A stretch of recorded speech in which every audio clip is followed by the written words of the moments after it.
15장 1절에서 20절까지의 말씀입니다.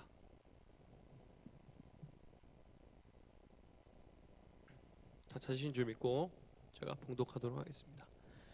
예수께서 바다 건너편 거라사인의 지방에 이르러 배에서 나오심에 곧 더러운 귀신 들린 사람이 무덤 사이에서 나와 예수를 만나니라. 그 사람은 무덤 사이에 거처하는데 이제 아무도 그를 쇠사슬로도 맬 수 없게 되었으니 이는 여러 번 고랑과 쇠사슬에 매었어도 쇠사슬을 끊고 고랑을 깨뜨렸음이로라. 그리하여 아무도 그를 제어할 힘이 없는지라. 밤낮 무덤 사이에서나 산에서나 늘 소리를 지르며 돌로 자기의 몸을 해치고 있었더라. 그가 멀리서 예수를 보고 달려와 절하며 큰 소리로 부르짖어 이르되 지극히 높으신 하나님의 아들 예수여, 나와 당신이 무슨 상관이 있나이까 원하건대 하나님 앞에 맹세하고 나를 괴롭히지 마옵소서 하니, 이는 예수께서 이미 그에게 이르시기를 더러운 귀신아 그 사람에게서 나오라 하셨음이라. 이에 물으시되 내 이름이 무엇이냐 이르되 내 이름은 군대니 우리가 많음이니이다 하고 자기를 그 지방에서 내보내지 마시기를 간구하더니 마침 거기 돼지의 큰 떼가 산 곁에서 먹고 있는지라. 이에 간구하여 이르되 우리를 돼지에게로 보내어 들어가게 하소서 하니 허락하신데 더러운 귀신들이 나와서 돼지에게로 들어가매 거의 2,000마리 되는 떼가 바다를 향하여 비탈로 내리달아 바다에서 몰사하거늘 치던 자들이 도망하여 읍내와 여러 마을에 말하니 사람들이 어떻게 되었는지를 보러 와서 예수께 이르러 그 귀신 들렸던 자 곧 군대 귀신 짚혔던 자가 옷을 입고 정신이 온전하여 앉은 것을 보고 두려워하더라. 이에 귀신 들렸던 자가 당한 것과 돼지의 일을 본 자들이 그들에게 알림해 그들이 예수께 그 지방에서 떠나시기를 간구하더라. 예수께서 배에 오르실 때에 귀신 들렸던 사람이 함께 있기를 간구하였으나 허락하지 아니하시고 그에게 이르시되 집으로 돌아가 주께서 내게 어떻게 큰 일을 행하사 너를 불쌍히 여기신 것을 내 가족에게 알리라 하시니, 그가 가서 예수께서 자기에게 어떻게 큰 일을 행하셨는지를 데가볼리에 전파하니 모든 사람이 놀랍게 여기더라. 아멘. 아멘. 스피커를 모니터 스피커는 좀 줄여주시고 밖으로 나오는 건 조금 크게 해주세요. 예수님께서 지난 밤에 폭풍을 만나셨죠. 그래서 폭풍우 속에서 제자들과 함께 갈릴리 호수를 건너느라고 굉장히 고생을 많이 했습니다. 그런데 주님께서 잠잠하라 고요하라 이렇게 명령하셔가지고 바람과 파도가 바다가 다 순종해서 놀라운 자연도 움직여 가시는, 순종하게 만드시는 예수님의 그 놀라운 은혜를 제자들이 경험하게 됩니다. 그리고 나서 그들이 아침이 되어서 도착한 곳이 어디냐면 바로 이 거라사인들의 땅입니다. 그 지역 땅을 데가볼리라고 부른다고 오늘 20절 말씀에 말하고 있습니다. 데가볼리라고 하는 말은 데카라고 하는 말이 10이란 뜻, 라틴어로 10이란 뜻이고, 여러분 데카메론이라고 하는 그 책이 있잖아요. 데카, 열이란 뜻이고 볼리는 폴리스라는 뜻이죠. 그래서 10개의 로마인들의 도시라고 하는 뜻에서 데가볼리라고 합니다. 이 지역은 로마인들이 자신의 어떤 그 필요에 따라서 뭐 무역이나 장사 뭐 이런 것들을 위해서 만든 도시들입니다. 이방인들의 땅이죠. 역시 이방인들의 땅답게 그들 앞에 제일 먼저 눈에 띄는 것은 돼지들을 치고 있다는 것이죠. 유대인들은 돼지는 부정한 짐승이다 해서 돼지고기는 먹지 않습니다. 오늘날의 이슬람교도 그렇게 하죠. 돼지고기는 부정하다고 해서 먹지 않는데 돼지를 키우고 있으니까 여기는 이방인들의 땅이 분명하군요. 거기서 예수님께서 한 귀신 들린 남자를 만나게 되는데, 이 남자는 얼마나 귀신이 심하게 들렸는지 오늘 말씀에 표현한 것을 보니까 쇠사슬로 맬 수도 없었다. 쇠사슬을 끊어버리니까요. 그리고 아무도 그를 제어할 수 없을 정도로 힘이 셌다 이렇게 말하고, 밤낮 무덤 사이에서나 산에서나 소리를 지르고 돌로 자기의 몸을 해치고 그러면서 살고 있었다는 거예요. 한마디로 정말 광인이죠. 지금은 이렇게 무명하다는 우리 사회에서는 이런 사람들을 다 정신병원으로 데려가거나 격리 수용하니까 우리 눈에 잘 띄지 않습니다만, 제가 초등학교 다닐 때만 해도 저는 길에서 미친 사람을 봤어요. 지금은 없죠. 저는 제가 살던 동네가 강원도 저 시골에 홍제동이라고 하는 곳에 살고 있었는데 거기는 진짜 머리 막 풀어헤치고요. 옷도 막 이렇게 아무렇게나 입고 그러면서 미친 듯이 다니는 여자분이나 남자분들을 심심찮게 봤어요. 그래서 우리가 너무 무서워가지고 저 사람 누구냐고 물어보면 미쳤다고 이렇게 얘기를 하죠. 막 그러면서 막 혼자서 막 헛소리하고 막 다니고 그래서 우리가 꼬마들이 놀린다고 이렇게 돌멩이도 던지고 막 쫓아와요. 그래서 막 우리가 도망가고 그랬던 기억이 납니다. 정말 무서웠어요. 근데 가끔씩 이런 사람들이 힘을 쓰면 정말 무시무시한 힘을 쓰게 되거든요. 그래서 남자들이 몇 명씩 달라들어서 그 사람을 제어하려고 해도 제어할 수 없었던 그런 기억이 납니다. 저는 또 귀신 들린 사람을 치유하는 것을 치유하는 그 축기 사역에 한번 참여한 적이 있습니다. 어떤 목사님이 귀신 들린 사람을 눕혀놓고 귀신을 쫓아낼 때 저는 그 옆에서 같이 찬송하고 기도하면서 참여했었어요. 근데 정말 귀신이 일으키는 힘이 어마어마하게 크다는 것을 제가 알게 됐어요. 예수 이름으로 말하는 귀신아 너의 몸에서 이 청년의 몸에서 나가라 이렇게 말하니까 이 청년을 엄청나게 경련시키면서 사지를 뒤틀게 만드는데 얼마나 힘이 세던지 이 청년의 어머니가 한쪽 팔을 잡고 그 청년의 이모가 다른 쪽 팔을 잡고 저는 밑에서 다리를 붙들고 이렇게 세 사람이서 붙들고 있는데도요 힘을 감당하지 못해요. 그래서 막 몸을 사지를 뒤틀리게 해서 그래서 간신히 네 사람이 기도하시는 목사님까지 네 사람이 붙들어서 겨우 진정시켜 놨는데 그리고 나서야 이 청년이 조용해지고 잠잠해지고 그래서 다 기도하고 나서 일어나서 어떠느냐 그랬더니 몸이 굉장히 상쾌하고 마음이 가벼워지고 좋다 그러면서 그 청년이 눈빛이 예전에 그 침착한 눈빛으로 다시 돌아온 것을 보게 됐습니다. 이 세상에는 분명히 귀신이 있어요. 우리 기독교는 귀신이 없다고 말하는 종교는 아닙니다. 귀신은 있습니다. 귀신은 있는데 귀신의 능력은 예수님의 능력을 능가하지 못해요. 하나님의 능력을 결코 이겨낼 수가 없습니다. 우리는 예수 그리스도 안에서 귀신의 능력을 이길 수가 있고 하나님을 우리 주로 고백하기 때문에 어떤 귀신의 능력도 우리는 제어할 수 있어요. 우리가 이것을 믿고 이 세상에서 귀신이 없다라고 말하다가 어느 날 귀신의 역사를 만나게 돼서 아무 방어할 힘도 없이 그 귀신 앞에 두려움과 그 귀신이 일으켜내는 능력에 무릎 꿇는 사람이 되지 말고 예수 그리스도 안에서 능력 있는 사람이 돼서 여러분이 살다가 부딪히게 되는 어떤 귀신의 역사나 그들이 일으켜내는 온갖 간교한 계략에 여러분들이 결코 주저앉지 말고 승리하시는 여러분들이 되시기를 축복합니다. 이 귀신을 향하여서 오늘 어떤 형용사를 수식하는가 하면 더러운 귀신 들린 자라고 말합니다.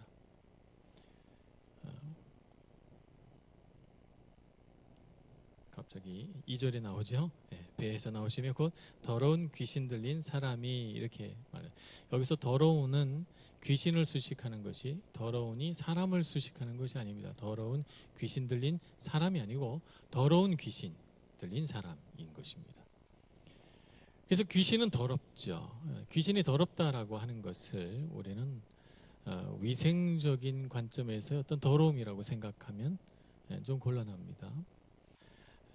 이 귀신 들린 사람이 자기 몸을 돌로 자해를 하고 그리고 무덤 사이에 거하고 그러니까 위생적으로 지저분하게 보이니까 우리가 이 더러운 귀신 들린 자라고 할 때 이 더러운이 사람을 수식하는 줄 알고 이 사람이 되게 지저분했나 보다 이렇게 생각을 합니다만 그것이 아니고 위생적으로 물론 더러운 상태에 있었겠지만 예수님과 이 제자들이 꿰뚫어보는 이 사람의 더러움은 귀신의 더러움이라고 하는 것을 우리가 알아야 합니다. 위생적인 관점에서 더럽다고 하는 것은 어떤 것을 말하죠? 몸이 좀 불결하고 지저분하고 그래서 몸에서 냄새가 나고 그러다 보니까 우리가 그 옆에 있으면 어떤 감정을 가게 되면 역겨움을 느껴요. 옆에 못 있겠다. 속이 메스껍다 이렇게 생각을 하죠. 그런 것처럼 영적인 관점에서도 더러움은 있다. 영적인 관점에서의 더러움도 우리 영 안에서 역겨움을 일으켜낸다라고 하는 것을 우리가 알아야 합니다. 이것을 우리가 알지 못하면 우리가 영적인 위생 상태, 영적인 정결함에 대한 간절한 소망이 생기지 않기 때문에 영적인 것에 분명히 더러움이 있다는 것을 알고 우리가 그런 영적인 부패와 더러움 속에 빠져들지 않도록 우리가 항상 정결하게 살아가는 삶을 추구해야 되는 것입니다. 시편 14편에 보면 그와 같은 영적인 더러움에 대하여 설명하고 있습니다. 시편 14편 1절부터 3절까지 제가 한번 봉독하겠습니다. 어리석은 자는 그의 마음에 이르기를 하나님이 없다 하는도다. 그들은 부패하고 그 행실에 가증하니 선을 행하는 자가 없도다. 여호와께서 하늘에서 인생을 굽어 살피사 지각이 있어 하나님을 찾는 자가 있는가 보려 하신즉 다 치우쳐 함께 더러운 자가 되고 선을 행하는 자가 없으니 하나도 없도다. 여기서 말하는 더러움이란 육체의 위생적인 더러움을 말하는 것이 아니고 그의 마음이 부패하여 일으켜내는 더러움을 가리키는 것입니다. 이 더러움은 그들에게 있어서 하나의 독백을 만들어내는데 그것은 하나님은 없다라고 하는 독백이죠. 그들은 하나님이 없다라고 하는 신념과 생각 속에서 살아가기 때문에 그들은 이 세상에서 무언가 악한 일을 해도 두려움이 없고 무언가 선하지 못한 일들을 추구해도 그들 마음속에는 죄책감이나 양심의 갈등 같은 것이 생기지 않아요. 왜냐하면 그들은 하나님을 두려워하지 않고 그 모든 악한 행실에 대하여 심판하실 이가 있다고 그들이 믿지 않기 때문에 그렇습니다. 그래서 이들을 놓고 하나님은 가증하다 말하고 있고 이것을 영적인 더러움이라고 해서 다 치우쳐 함께 더러운 자가 되고라고 말하고 있는 것입니다. 오늘 우리는 영적인 더러움에 대하여 잘 알아야 우리가 그 더러움에 빠지지 말아야 되겠다 이렇게 생각을 하는 것이죠. 로마서 8장 1절에서는 이렇게 말합니다. 그러므로 그리스도 예수 안에 있는 자에게는 결코 정죄함이 없나니 이는 그리스도 예수 안에 있는 생명의 성령의 법이 죄와 사망의 법에서 너를 해방하였습니다. 우리는 정결하고 깨끗한 사람이 되었습니다. 누구의 은혜로? 예수 그리스도의 은혜로 우리는 깨끗하여진 것이죠. 예수님께서 예수님의 제자들을 십자가에 못 박히시던 날 저녁 발을 씻기려고 나와서 수건을 허리에 차고 세수대에 물을 받아서 제자들의 발을 하나씩 씻겨 나가실 때 베드로의 차례가 이르렀을 때 베드로가 말합니다. 주여 내 발은 씻기지 마소서. 내가 주의 손으로 내 발 씻는 것을 감당하지 못하겠다고 말합니다. 그러자 예수님은 내가 너의 발을 씻겨주지 않으면 너와 내가 상관이 없다 이렇게 말씀하시죠. 그랬더니 베드로가 금세 회개하고 주여 내 발뿐만 아니라 내 온몸을 다 씻겨주옵소서 이렇게 말합니다. 그때 예수님께서 뭐라고 말씀하셨을까요? 너는 온몸이 깨끗하니 발밖에 씻을 것이 없노라 이렇게 말합니다. 우리가 예수 그리스도의 은혜로 살아가면 우리는 예수 그리스도의 피로 정결하게 된 사람들입니다. 우리가 세상에 살다가 역시 우리도 죄로 인하여 실수도 하고 넘어질 때도 있지만 그것은 주님 앞에 나와서 씻어야 할 발 정도의 분량이지 우리는 우리의 본질적인 면에서 우리의 영적인 깊은 곳에서 예수님 앞에 더럽다고 여길 만한 것이 없는 것이죠. 그러나 여기서 말하는 더러운 귀신이라고 하는 이 귀신은 영적으로 대단히 부패하여 하나님을 두려워하는 마음이 없는 부패하고 가증하며 선을 행하는 것이 조금도 없는 그의 마음을 가리키는 것입니다. 오늘 우리는 그와 같은 하나님이 싫어하시고 미워하시고 가증히 여기는 곳으로부터 돌아서서 예수 그리스도의 은혜 안에 정결한 사람이 되었다는 이 큰 은혜 앞에 감사와 찬송을 올려야 되는 것입니다. 얼마나 감사한 일입니까? 우리에게 주어진 은혜가 이와 같이 큰 은혜입니다.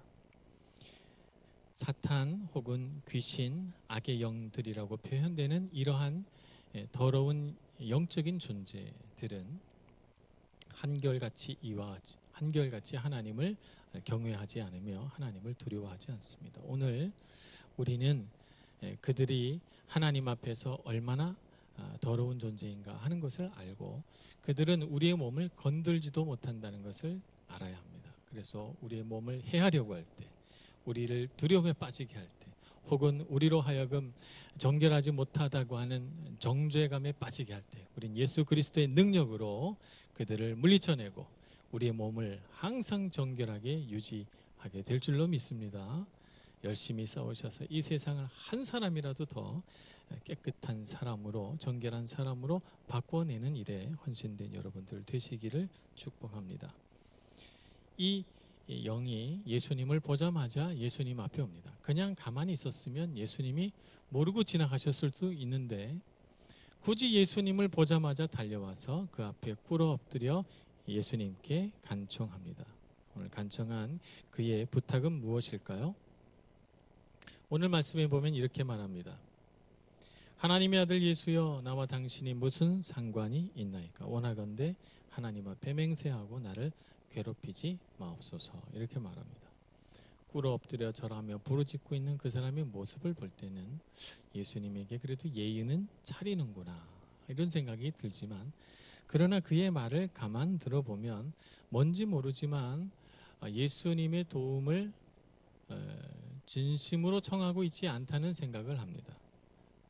내가 당신과 무슨 상관이 있나이까? 라고 말하면서 나를 괴롭히지 말고 떠나가 달라는 것입니다. 예수님께서 이미 하나님의 창조하신 아름다운 하나님의 형상 안에 이 귀신이 들어가서 사로잡고 있는 것을 보셨기 때문에 아마 그 사람에게서 이 귀신이 나오게 명령하셨던 모양입니다. 그러자 그는 또 요청하기를 자기를 그 지방에서 내보내지 마옵소서 이렇게 간청합니다. 그 사람에게서 나오기는 하겠지만 그 지방에서는 떠나가지 않겠다는 거예요. 그래서 예수님께서 그들을 돼지 떼 속으로 들어가게 하죠. 2,000마리나 되는 돼지들이 갈릴리 호수에 빠져 죽게 됩니다. 돼지들이 전부 미쳐가지고 말이죠.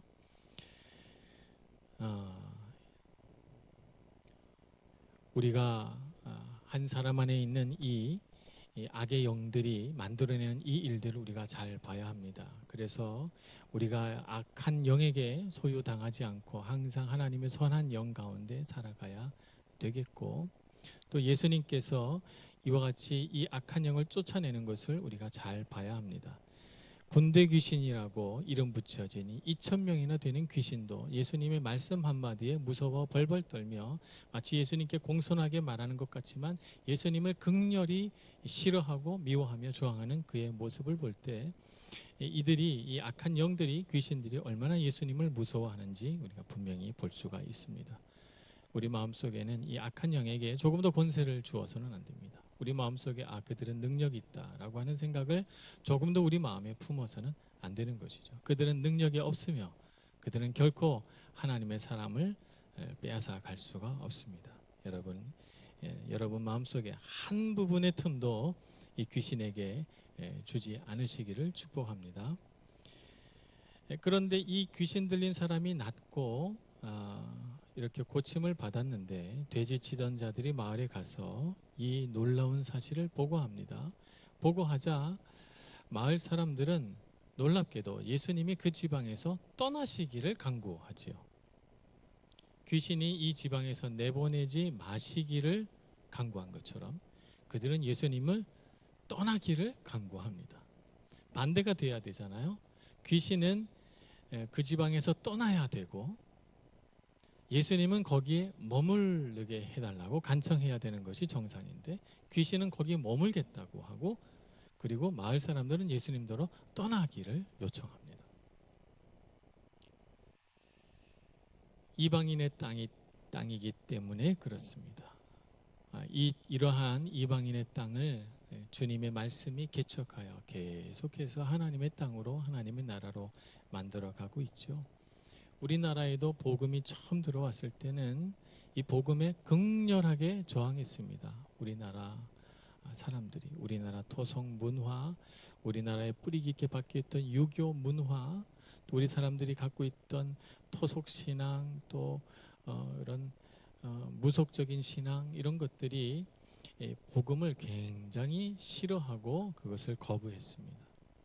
그래서 어떻게 하면 기독교가 못 들어오게 할까? 뭐 이런 것이 우리 한 100년 전의 우리나라의 상태였죠. 그러나 지금은 복음이 들어와서 이 땅을 개간하여 우리나라가 하나님의 나라에 조금 더 가깝게 되었다. 이렇게 볼 수가 있습니다. 우리는 우리의 삶 속에서 예수님은 초대하고 귀신은 내보내는 그런 삶을 살아야 되고, 우리가 속한 땅에서 항상 귀신은 내보내고 하나님의 나라는 바로 세워지도록 예수님은 초대하는 그런 삶을 살아야 하는 것입니다. 어리석은 이 거라사인들의 사람들처럼 하지 말고 말이죠.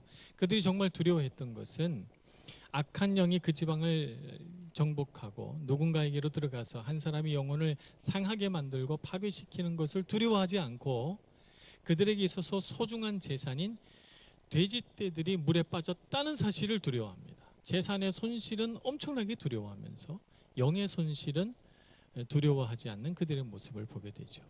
오늘 우리는 우리의 마음을 가장 두렵게 하는 것이 무엇입니까? 물질이 부족하고 물질이 손실을 봄으로써 일어나는 두려움입니까? 아니면 우리의 영이 상하고 우리의 영이 낙담함으로써 일어나는 영적인 손실을 우리는 두려워합니까? 우리가 하나님 앞에서 무엇을 두려워하고 무엇을 가치롭게 생각해야 하는지를 잘 생각해 보아야 합니다. 그래서 우리가 물질에 묶이지 않고 하나님의 영을 우리 마음속에 받아들여서 영적인 삶을 가치롭게 여기는 그런 삶을 살아갈 때 주님께서 우리에게 물질도 회복해 주실 뿐만 아니라 우리 마음속에는 영적인 가치에도 큰 복을 더하여 주시는 것입니다. 오늘 이 거라사인의 땅에 예수님은 떠나시면서 한 사람을 남겨놓습니다. 바로 이 군대 귀신 들렸던 사람입니다. 예수님은 그 사람이 예수님과 함께 가겠다고 하는 간절한 요청을 거부하시고 너는 이 땅에 있으라 이렇게 말합니다. 19절 말씀에 이렇게 말씀하시죠. 허락하지 아니하시고 그에게 이르시되 집으로 돌아가 주께서 내게 어떻게 큰 일을 행하사 너를 불쌍히 여기신 것을 내 가족에게 알리라. 이 사람은 예수님이 일으키신 생명의 일에 대한 분명한 증인이지요. 자기의 온 삶이 증거입니다. 우리도 그렇게 주님 앞에 증거자로서의 삶, 증인으로서의 삶을 살아야 합니다. 때로는 주님께서 너는 이 자리에 머물라라고 말씀하실 수도 있고, 때로는 나 홀로 어떤 곳에 보내질 수도 있습니다. 그러나 그럴 때마다 주님께서 나에게 맡기신 사명이 있고 내가 어느 곳에 있든지 증인으로서 예수님의 생명의 증거자로서 살아가야 한다 하는 것을 알고 우리 자리에서 맡겨진 일들을 잘 감당해야 되겠습니다. 그런 삶을 살아가시는 여러분들 되시기를 축복합니다. 기도하겠습니다. 자비로우신 하나님, 우리에게 베푸신 하나님의 은총을 바라봅니다. 참으로 우리의 힘은 부족하여 우리의 마음은 두려움에 너무나도 연약하여 때로 어려운 일을 당할 때 사탄과 귀신이 우리의 마음을 흔들어 버릴 때 우리는 주저앉으며 주님께 도움을 요청합니다. 주님 오셔서 우리의 연약한 손을 꼭 붙들어 주시고 우리의 마음속에 믿음을 주사 귀신의 능력보다 훨씬 크신 주님의 그 능력을, 귀신과 상대하기에는 너무너무 높으신 주님의 그 권세를 우리가 체험하며 알게 하여 주옵소서. 우리의 삶 가운데 우리에게 도전하며 우리의 마음을 빼앗으려고 하는 악한 영의 도전 앞에서 우리가 능히 싸워낼 수 있는 힘을 갖게 해주시고 그런 능력 있는 자로 이 세상을 살게 하여 주옵소서.